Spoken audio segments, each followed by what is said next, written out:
Yay. All right.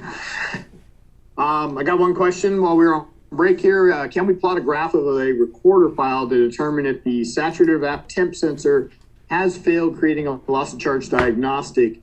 What if the suction pressure and transducer doesn't agree with the suction temperature sensor for freeze protection? We can trend, especially through tracer TU. Sorry, my brain stopped for a moment there. Yes, we can go in and we can plot everything on a graph. You can do everything through TU. You can actually pull up your graphing in TU and take a look at stuff and see what was going on. If you're trending it, then you can get that information. If you weren't trending it, then you wouldn't be able to pull that information out. There's only certain points that are being trended, and I'd have to double check and see if that was one of them. I'm willing to bet a VAP temp sensor probably would be, but yes, you could pull it out and take a look at it and find out what was going on. What if the suction pressure transducer doesn't agree with the suction temperature sensor for freeze protection? When we're doing freeze protection, we're not looking at the transducer, we're actually looking at the temperature, suction line temp sensor. And so when that suction line temp sensor starts to drop below a certain point, 28 degrees is our frost enable point. We have that 8-degree deadband there, or 8-degree offset. So 36 is above 36, everything's okay. Between 36 and 28, we're in that hold area. Below 28, we're unloading and trying to back off. If we're down to our last compressor, we're going to kick that last compressor off.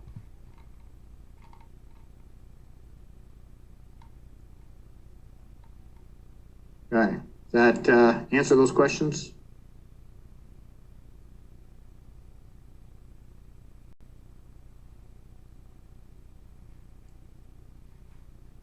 All right, so we got a couple more here. We got air side. We're going to take a look at the airflow through this thing. We've got heat. We'd like to dig into heat as well. And if we have a chance to get into the economizers as well, we will.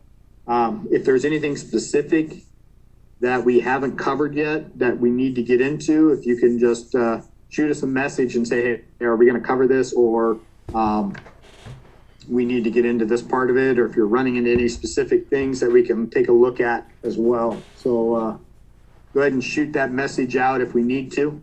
So, or some video ideas. Well, video ideas are always wonderful. So, all right, so air side, we're going to identify fan types used with these IPAC with Symbio. Basically, there's one fan that we use, one type of fan.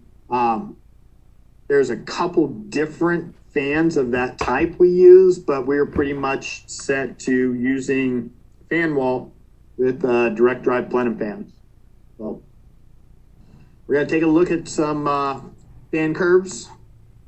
How do we plot that on there? How do we see what's going on? We'll take a look at supply fan and relief fan airflow measurements. There's some stuff to set up and take a look at, and some fan related service issues. We're going to take a look at those. How can we overcome, fix, or repair? So we use direct drive Plenum fans. So there's two fans in each circuit. They run together. There's two VFDs, one for each motor. They get the same command basically through the Modbus telling it to ramp up or ramp down, so they run together.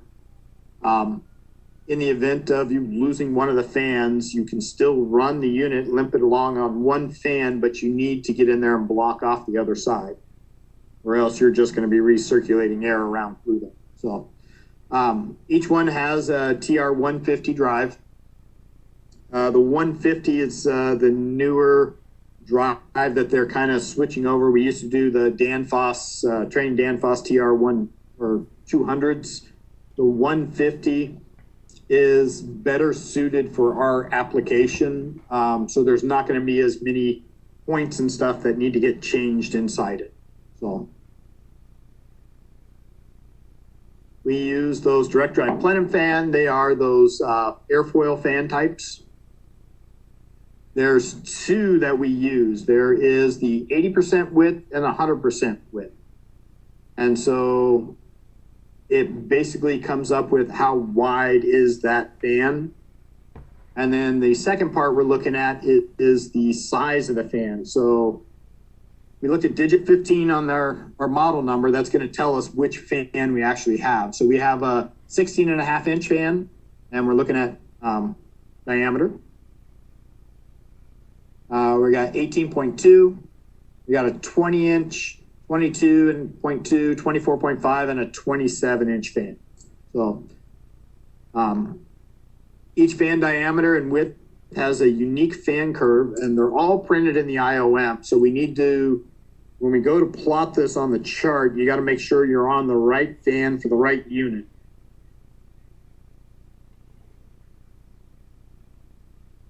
So fan stall, when we get into fan stall, basically when we're looking at a fan curve, we're basically trying to push more air down the ductwork. Static pressure goes up, but CFM goes down. And so what happens is we're actually pushing air backwards through the fan.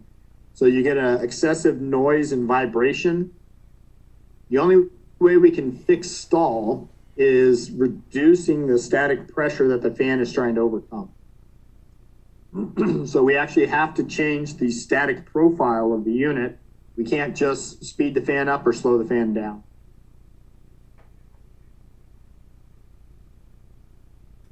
As we speed the fan up, slow the fan down, we're still riding that wide open CFM line on that fan curve, which we'll take a look at here in a moment. So there's the TR150s. Those are located in the supply fan section. They're actually mounted in that same area right next to the fans. There's the keypads are mounted in there as well.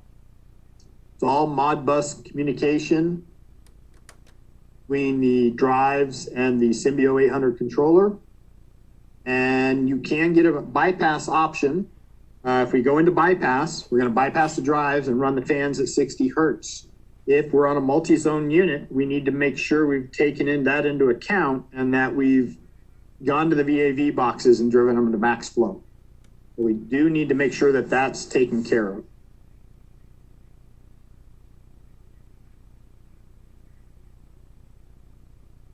So, two different motor types.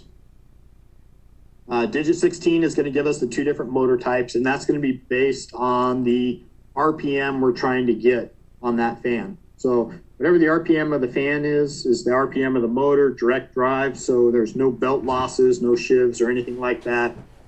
We've got one motor, it's a 4-pole motor, gets us at 1750 RPM at 60 hertz.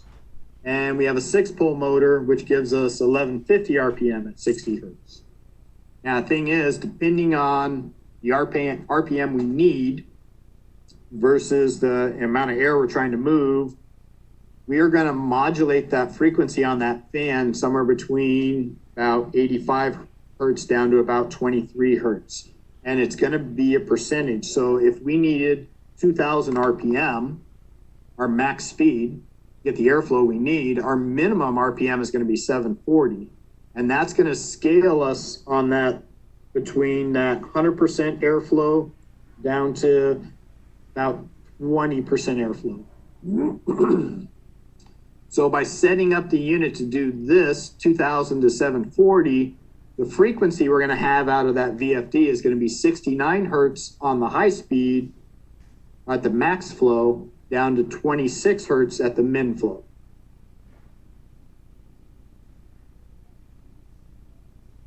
So choosing a fan, basically this is how they're going to come up with what they need in order to run the fan or get the airflow they need out of the unit. The sales engineer should take care of all this. So they're going to look at this side here is marked as static pressure. This is not static pressure. We're standing down the duct. This is the total static profile of the entire system, from the return air where we're coming back up into the system to where we're delivering air out the supply side. So it's a total static profile of the entire system. So they're going to calculate what their static profile is going to be. We got 3.5, 4 inches, the static profile. They're going to calculate how much airflow they need and basically read across and down. And that's going to tell them what size motor they need. These dashed lines coming across here is the horsepower of the motor. These curved lines coming through here are going to be the RPM off that fan. And basically where the two intersect, that's going to be the fan that they should be ordering. Fan RPM and the horsepower off the motor. So these lines here, these are those wide open CFM lines we were talking about. As we speed up and slow down the fan, we're actually riding these lines up and back down. So stall region, what we were talking about, is going to be over in this section here. Not enough CFM, too much static pressure.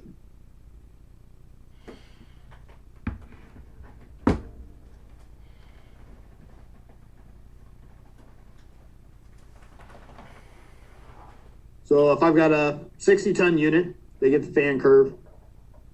I need 18,000 CFM of airflow.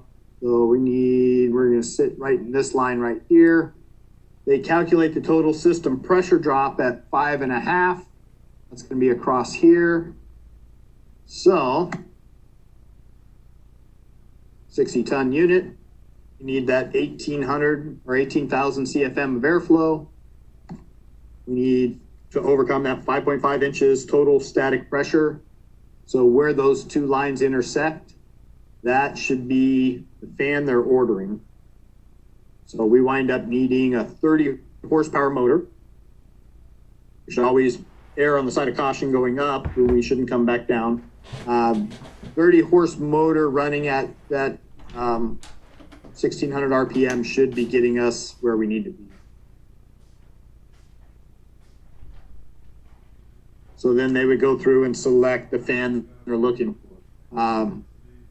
Digit 15. Basically a question, can you drive a motor over 60? Yes, we drive motors over 60 hertz all the time. When we were looking at that back here, this is the RPM off the fan. The frequency we're running, we're going between about 83, 31 if we need this setting here.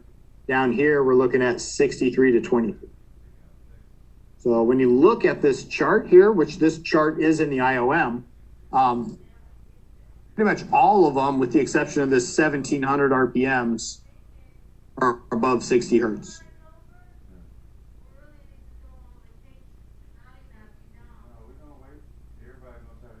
Direct drive Plenum fans can belt driven? No belts. These are all, when we look at the motor, they are directly linked together. I mean, that motor shaft to the fan, there are no belts.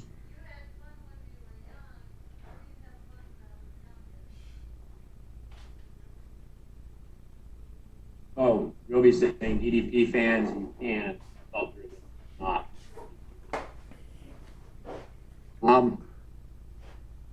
Well, DDP is not going to have a belt. That's direct drive. So, yeah, we've gone away from using belts. It's this whole fan wall concept. I think he's just stating that you would not do that with a belt fan assembly. The one you're going to be looking at is typically a forward curve fan. Right. Yeah. Comes down to RPM. You would get into the auto disassembly zone of that. Sorry, yes, wheel. yeah. So, yeah, you gotta be careful on, especially forward curve and all that. You get into that, like Zach said, the auto disassembly mode is not a fun place to hang out. So, You need to add grease ports on the motor. so there are grease ports already on the motor, but there are no Zerks because they don't actually install those in the factory. They put plugs in there because that's how they have to ship them. That's how the manufacturer ships them. That's how we ship them. So yes, you need to install your grease Zerks on there so you can grease the motor. There are spots in there to do it, yes. But, and yes, you need to lubricate your bearings and everything. That's important. But they don't ship them in place. They can't. So we'll go ahead to the parts house and get a bag of those things, throw them in your truck so you can always install them.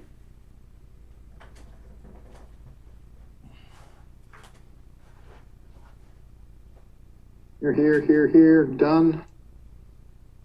So we've got digit 15 tells us the size of the fan that we're looking at. In this case, M is 27 inch, 100% width. Digit 16, we're running at 1600 RPM or more, so we get a 1. So we get an ODP motor with 1600 RPM greater than or equal to. And last digit 17, what size motor? We need 30 horsepower motor. We have 2 motors, so we need 30 horsepower total worth of work, so we wind up with 2 15 horsepower motors. Remember, all those motors we're looking at, they are all set up as a tandem set. So when we say we have 30 horsepower fan motor, we're actually looking at 2 15s. Got a 40 horsepower motor, and it's actually 2 20s working together.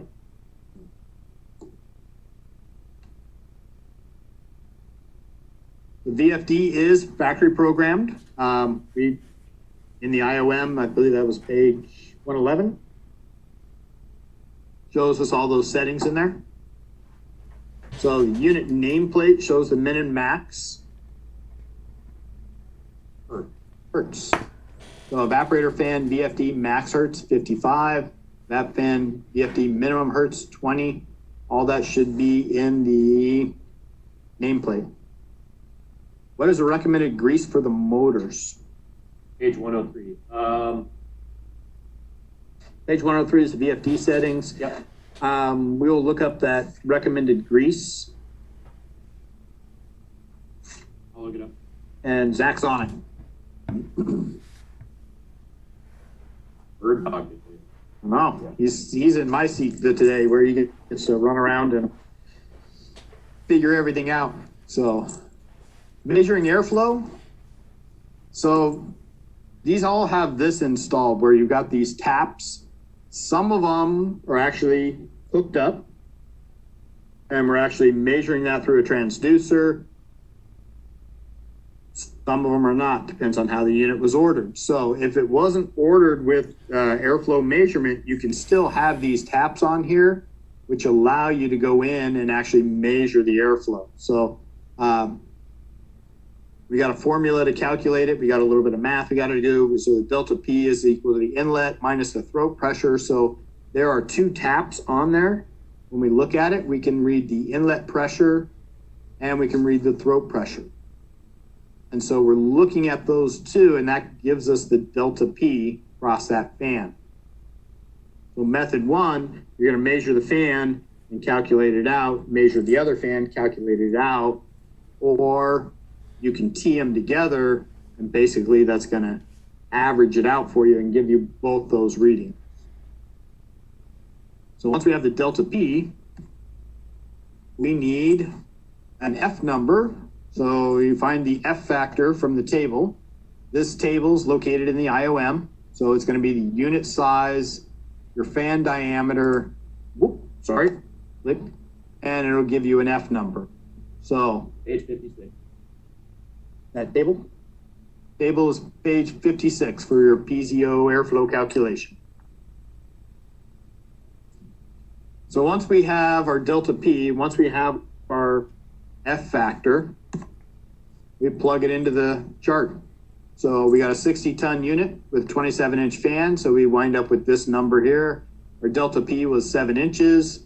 So our CFM is that F calculation times the square root of the delta P, gives us 8,989 CFM per fan. We have 2 fans, so we're getting 17,978 CFM from that unit.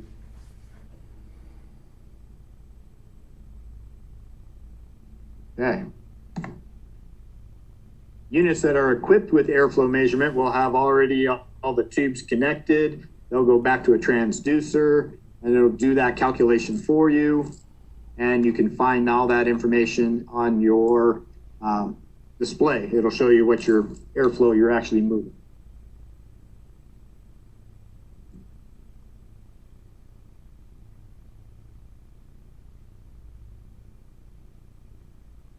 Is installing Zerk fittings part of startup or down the road maintenance? Let me verify all that. I'm trying to find this grease. I don't see anything in CRM that says anything specifically, so I'm going to dig a little deeper, and I'll give this one to you, Will. Can fan stall cause a heat high limit trip?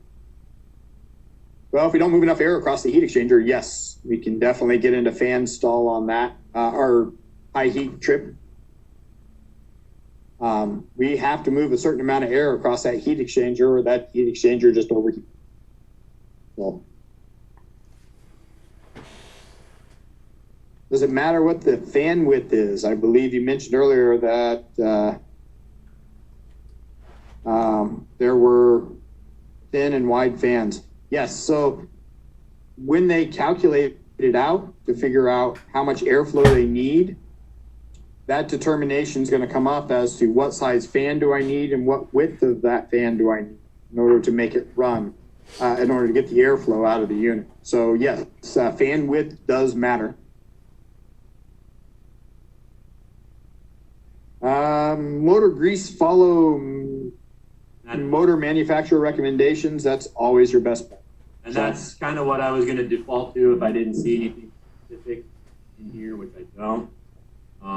Generally, the motor manufacturer is going to say what they recommend to use. So always go to them. Yeah. Okay. Testing the supply fan. This is going into that manual overrides mode. We can go into settings, manual motor control sector, or manual control settings, supply fan, manually override it, and go into manual, change your percentage, save it. So the nice thing they have here though, while you're in this page, we can see what our supply air temperature is. We can also see what our static pressure is. So as we ramp that fan up or down, we need to make sure we're not gonna pop some ductwork. One thing I would add is if you have a multi-zone VAV unit, make sure you have the drive max relay set to on. You're going to basically be telling those boxes to drive to max, because even if you don't have anything wired up to that relay, that still tells the unit to send that command down to the building automation so that it will tell the SC Plus, I'm going to go to 100%, you need to drive the boxes to max flow, so that the SC can communicate that to all the VAV boxes. So that would be one thing. Just like in the legacy iPack, you have the VAV drive max relay. You want to energize that in a service mode on a VAV unit. Same thing in here. Make sure you have that set up in your service test as well. Yes. Once you have all your settings in there, you hit the auto button, the fan will come up and start to run. So remember, it's still, that whole service mode isn't going to be instant response like we're used to seeing. It's going to ramp itself up, but it's going to take some time. When all's said and done, don't forget to clear. There is a timer in there, but when we're all said and done, it's a good idea to clear it out. And if the unit was running, don't forget to push the auto button back on there and let it go back to auto. So don't leave it in the stop button, because it doesn't matter what happens then. And you can dial up the SC all day long and never get to enable it. Right. Supply fan replacement. So if you need to replace the fan, depends on how we do this. So if you're replacing just the fan, then you need to have it balanced. Make sure we get the vibrations out of there, make sure everything's working correct. If you replace the entire assembly, motor and fan, whole thing, you don't have to have that balanced. It should already be done from the factory.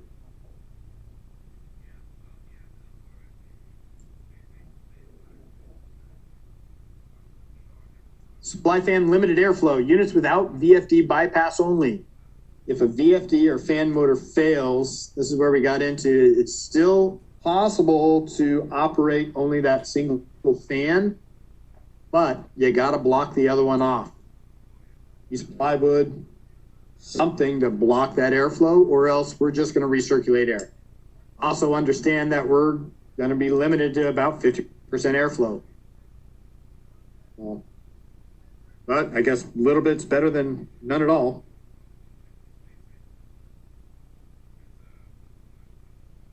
Building exhaust. So we have two options. Actually, there's three if you want to really look at it. One being none at all. One being a barometric relief.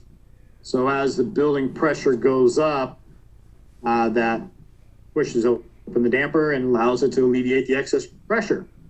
Or if we're doing static track, we can have relief fans with dampers.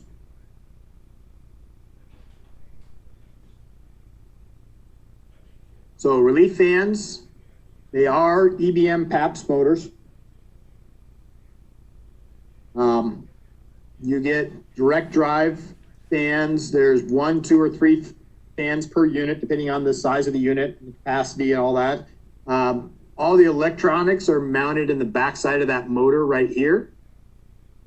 If you need to replace it, there's actually some separate software you have to get from PAPS, EBM PAPS. There's actually a document that we need to get out to you guys. It's from tech support, and it talks about replacing the fan motor, as well as where to go get the software and what settings you need to be putting in. Question was, if we lock out a fan, do we need to lock out a compressor or two? That would depend on the application. If we're doing discharge air control, it's going to take care of that. We're going to stage compressors on and off. If we're doing single zone VFD, we're going to stage things on and off. If we're doing a constant volume unit, it might be a good idea to limit your capacity. You can go in there and lock out a circuit and or demand limit, yeah.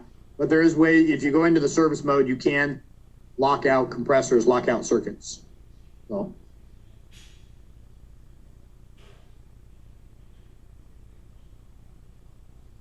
motorized impellers with EC motors, electrically commutated motor, packaged fan, motor and drive. It's replaced all as a single part. Digit 19 gives you your relief fan motors.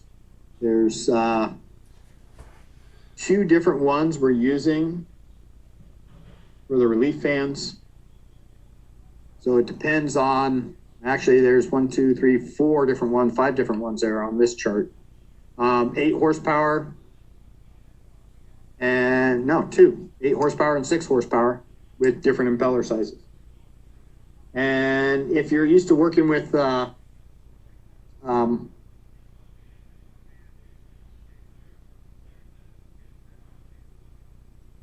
President Voyager Plenum fans are very similar to those.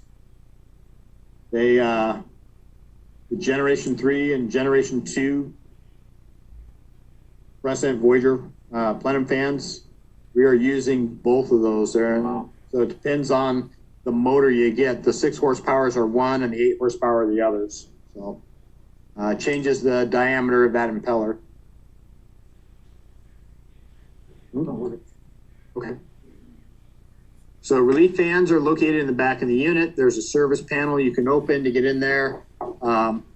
There is a damper that actuates with the relief fans as well, and they are set to work together. So as the fan speeds up, that damper opens to alleviate more of that air. And there's the electronics. So Generation 2, Generation 3. So the 6 horsepower motors use the Generation 3 electronics. here, and the 8 horsepower motors use the Gen 4 or Gen 2 electronics. If the motor, fan, and everything assembly fails, you can change that. If just the electronics fail, you can pull just that back piece off and replace just the back piece on the Generation 3. On the Generation 2, you get to replace the whole thing.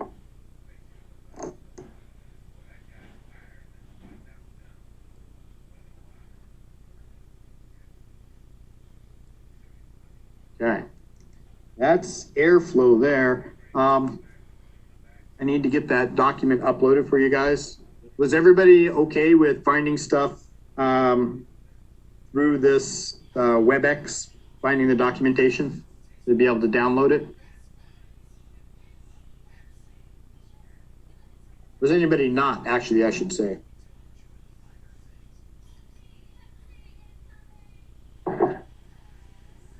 As if everybody knows where to get it in there, I'll just upload it to this WebEx meeting and you guys can pull it down.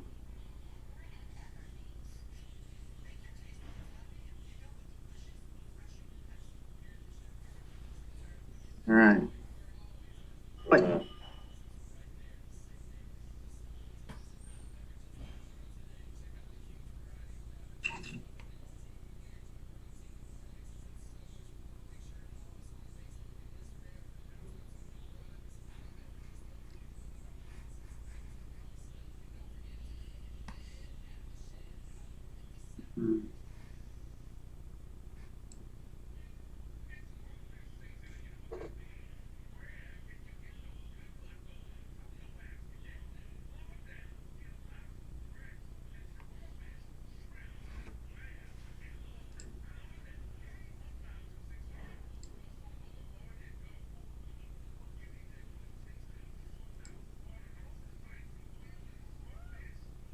okay, I went ahead and uploaded that document. It is in the WebEx meeting there.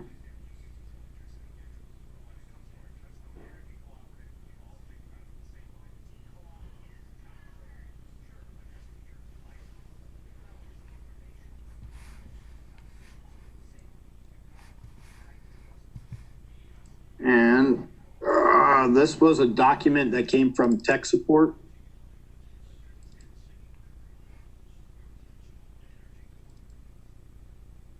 There it is. So required software and hardware for it. So you're gonna need RS 485 converter.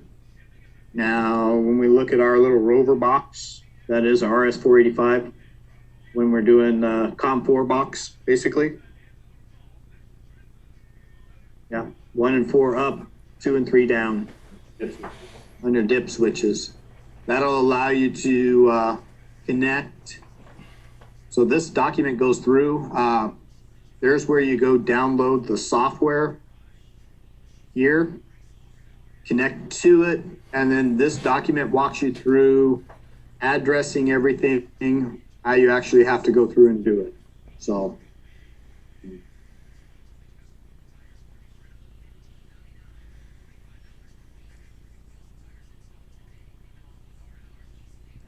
All right.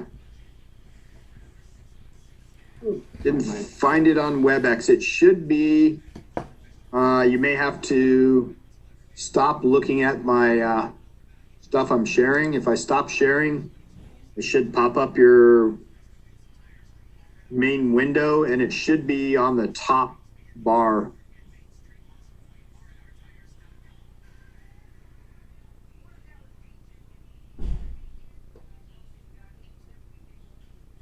Anybody else have problems finding it?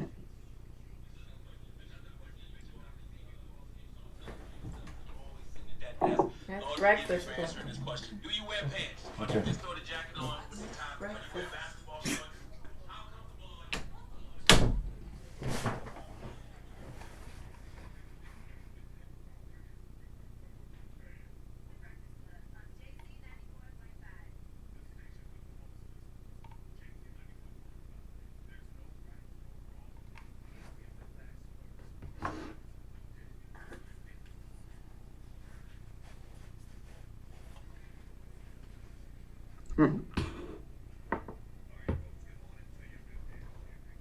Everybody okay with that? It is like a 12-page document with screenshots to go through everything. So, Jason says he can see it, he just can't download it.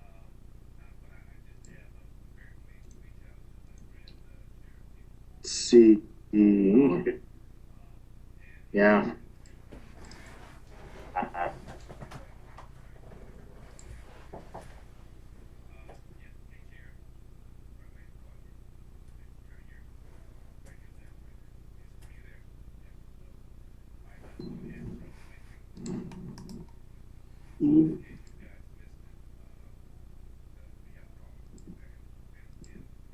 Doug, Can you share by email? I'm trying to upload it, but I cannot. Trying to take a screenshot so far. Maybe I That's can get on. a lot of screenshots. I know, but just the HTTP, and then I'll go through there and go from it. Okay. You've got a list of everybody. Okay. Yeah. You can put me back on mute. This is the phone. Okay. It'll take us a little time. It'll take us a little bit to get that out there, emailed to everybody, but we'll try to get that to everybody. Or we can create a group in the hub and let everybody go in and grab it. Or everybody can spam tech support and make them send it to you. Wait, no, don't do that. I'm sorry. No, don't do that. They'll get mad at us for that. All right.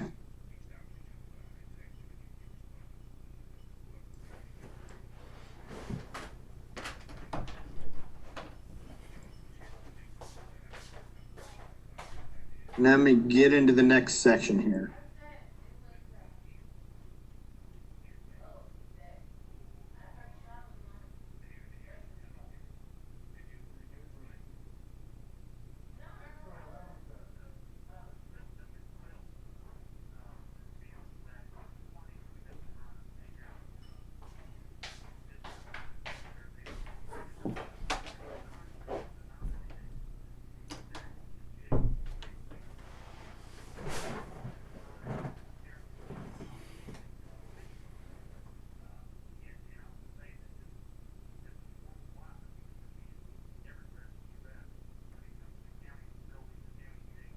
All right, so we're going to jump into heat next.